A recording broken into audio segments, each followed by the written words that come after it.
Assalamualaikum warahmatullahi wabarakatuh. Selamat pagi teman-teman. Sebelumnya saya mengucapkan terima kasih kepada Ibu Dr. Dewi Haryanti SHMH atas kesempatan yang telah diberikan pada kelompok kami untuk menjelaskan materi tentang implementasi Pancasila dalam pembuatan kebijakan negara dalam bidang politik. Sebelum itu, perkenalkan saya Sarifah Iva Syafika sebagai moderator dalam penyampaian materi pada kesempatan kali ini. Tentunya saya tidak sendiri karena akan ditemani oleh rekan-rekan saya, yaitu ada Jaya Heri Ardian dengan NIM 18038420229, ada Yusuf Kris Wahyu Tambah 1803084420257, lalu ada Anissa Nur Oktavia dengan NIM 21030200044, ada Sri Wahyuni Afira dengan NIM 21030200045, ada Raihan dengan NIM 21030200046, lalu ada Rizka 21030200047, ada Rike Dia Nugraheni dengan NIM 21030200048, lalu yang terakhir ada Denisa Ananda dengan NIM 21030200049.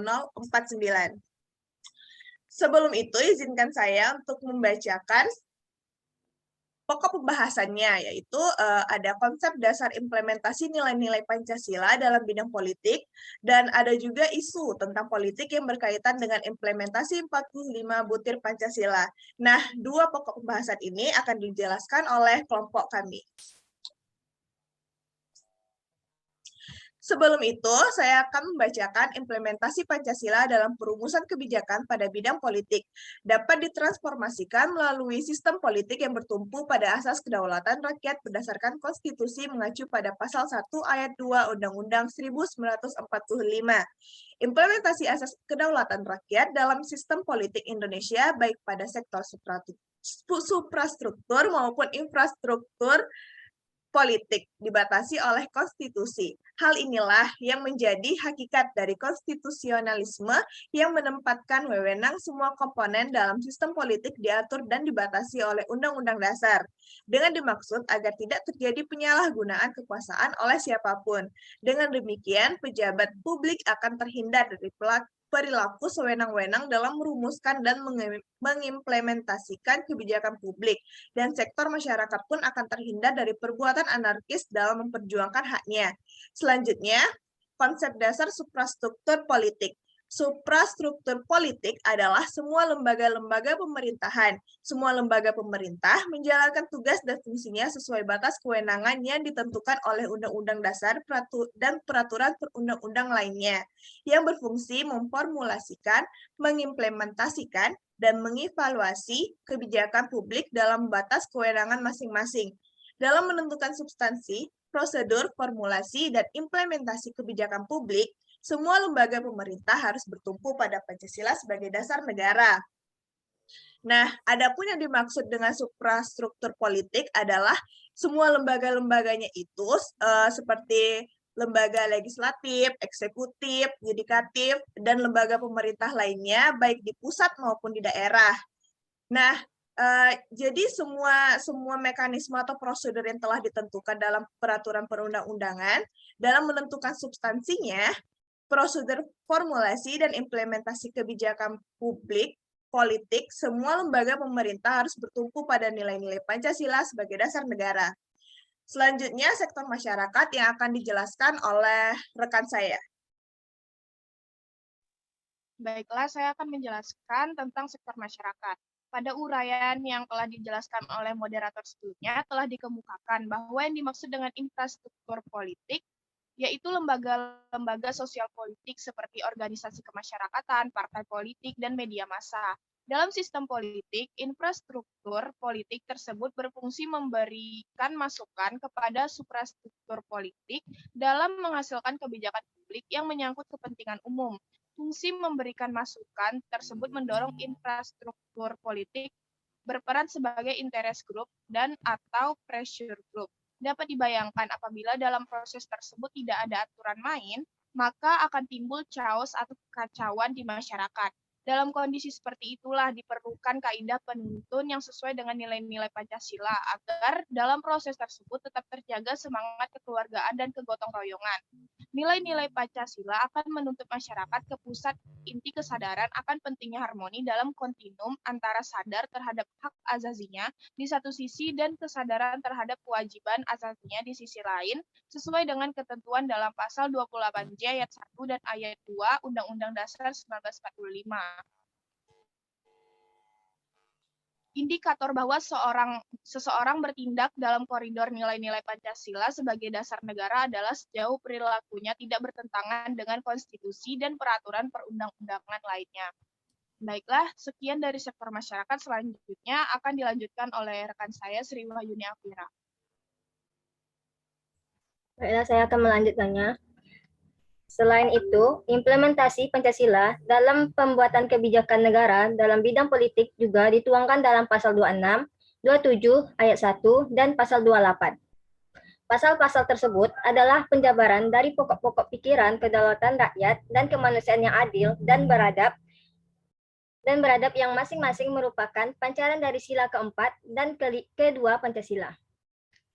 Kedua pokok pikiran ini adalah landasan bagi kehidupan nasional, bidang politik dan negara Republik Indonesia. Pasal 26 yaitu yang pertama, yang menjadi warga negara ialah orang-orang bangsa Indonesia asli dan orang-orang bangsa lain yang disahkan dengan undang-undang sebagai warga negara. Pasal 27, yang kedua, penduduk ialah warga negara Indonesia dan orang asing yang bertempat tinggal di Indonesia. Pasal 27, segala warga negara bersamaan kedudukannya di dalam hukum dan pemerintahan dan wajib menjunjung hukum dan pemerintahan itu dengan tidak ada kecualinya. Pasal 28A sampai 28J ini membahas tentang hak asasi manusia mulai dari hak hidup, hak berkreasi, dan hak lainnya secara umum. Berdasarkan penjabaran kedua pokok pikiran tersebut, maka pembuatan kebijakan negara dalam bidang politik harus berdasarkan pada manusia yang merupakan subjek pendukung Pancasila sebagaimana dikatakan oleh Noto Nagoro bahwa yang berketuhanan, berkemanusiaan, berpersatuan, berkerakyatan, dan berkeadilan adalah manusia. Manusia adalah subjek negara dan oleh karena itu politik negara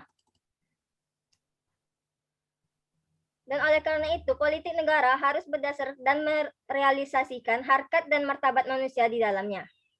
Hal ini dimaksudkan agar sistem politik negara dapat menjamin hak-hak asasi manusia. Dengan kata lain, pembuatan kebijakan negara dalam bidang politik di Indonesia harus memperhatikan rakyat yang merupakan pemegang kekuasaan atau kedaulatan berada di tangan rakyat. Selain itu, sistem politik yang dikembangkan adalah sistem yang memperhatikan Pancasila sebagai dasar-dasar moral politik. Baiklah, selanjutnya akan dibahas oleh Rehan. Isu tentang politik yang berkaitan dengan implementasi 45 butir Pancasila.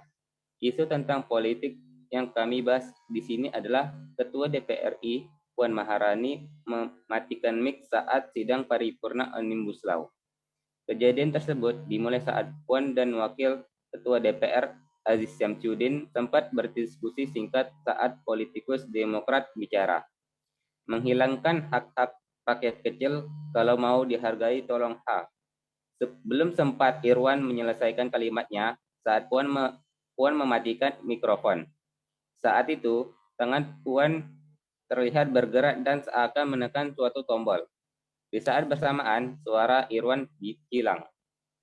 Dalam penjelasan suprastruktur politik, semua lembaga pemerintah menjalankan tugas dan fungsinya sesuai batas kewenangan yang ditentukan dalam UUD dan peraturan perundang-undangan lainnya.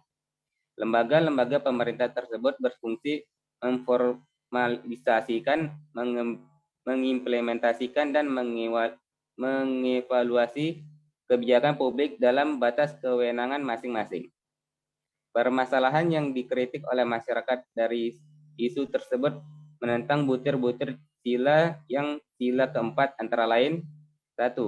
Sebagai warga negara dan warga negara, setiap manusia Indonesia mempunyai kedudukan dan dan kewajiban yang sama.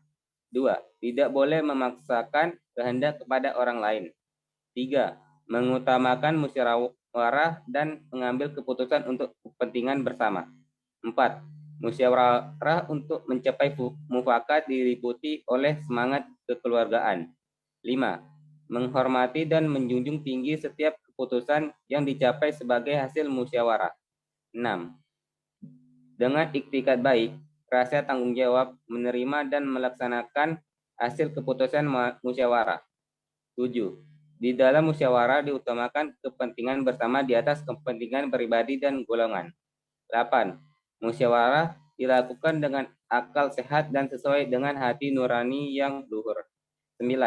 Keputusan yang diambil dapat dipertanggungjawabkan secara moral pada Tuhan Yang Maha Esa, menjunjung tinggi harkat dan martabat manusia, nilai-nilai kebenaran dan keadilan, mengutamakan persatuan dan kesatuan demi kepentingan bersama. 10. Memberikan kepercayaan pada wakil-wakil yang dipercaya untuk melaksanakan permusyawaratan. Baiklah, sekian penjelasan dari saya. Selanjutnya akan dijelaskan oleh Rizka. Baiklah, saya akan melanjutkan penjelasan dari rekan saya, Raihan. Hal yang harus dilakukan adalah mendengarkan pendapat politikus Demokrat bicara dan menyelesaikan pendapatnya sesuai dengan butir-butir Pancasila, khususnya sila keempat. Kita sebagai masyarakat Indonesia mempunyai kedudukan, hak, dan kewajiban yang sama serta mengutamakan musyawarah dalam mengambil keputusan untuk kepentingan bersama. Jadi, kita harus mengedepankan musyawarah dan mendengarkan dengan baik pendapat anggota yang mengikuti rapat sampai akhir tanpa mencela ataupun menghentikannya. Baiklah, akan dilanjutkan oleh Rike Dianugraha. Baiklah, saya Rike akan melanjutkan penjelasan materi dari rekan saya, Rizka. Makna sila keempat Pancasila dan penerapannya dalam kehidupan sehari-hari, kerakyatan yang dipimpin oleh hikmat kebijaksanaan dalam permusyawaratan perwakilan adalah bunyi sila keempat Pancasila. Makna dari sila ini adalah sebagai warga negara Indonesia, kita mempunyai kedudukan, hak, dan kewajiban yang sama. Walaupun memiliki hak masing-masing, kita sebaiknya juga harus memperhatikan kepentingan bersama. Karena itu, masyarakat Indonesia harus melakukan musyawarah sebelum mengambil keputusan. Hal ini dilakukan untuk menghargai pendapat satu sama lain. Selain itu, bermusyawarah juga membuat kita bisa menemukan jalan keluar yang baik dan adil untuk banyak orang. Penerapan sila keempat Pancasila dalam kehidupan sehari-hari: 1. Saling menghargai pendapat. 2. Menerima kritikan. Baiklah, itu saja yang dapat saya sampaikan. Selanjutnya akan dilanjutkan oleh rekan saya, Denisa Ananda.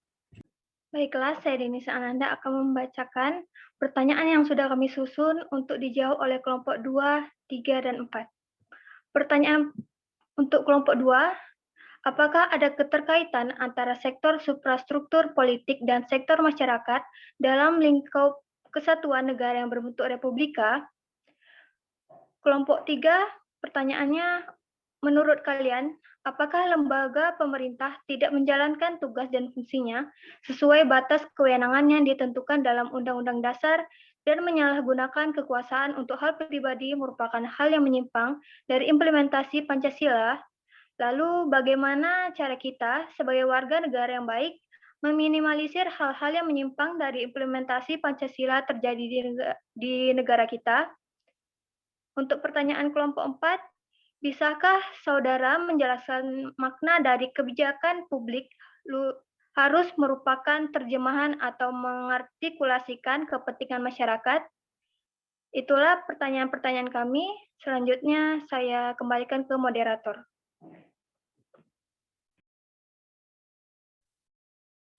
Baiklah teman-teman, demikianlah penyampaian materi dari kelompok kami. Cukup banyak bukan ilmu yang dapat diambil dari video kali ini. Pada kesempatan kali ini, saya sebagai moderator Syarifah Syafika mohon maaf pada teman-teman apabila ada kekurangan dan juga hal-hal yang kurang berkenan. Terlebih terkurang saya mohon maaf, akhir kata Wabillahi taufiq wal hidayah. Wassalamualaikum warahmatullahi wabarakatuh.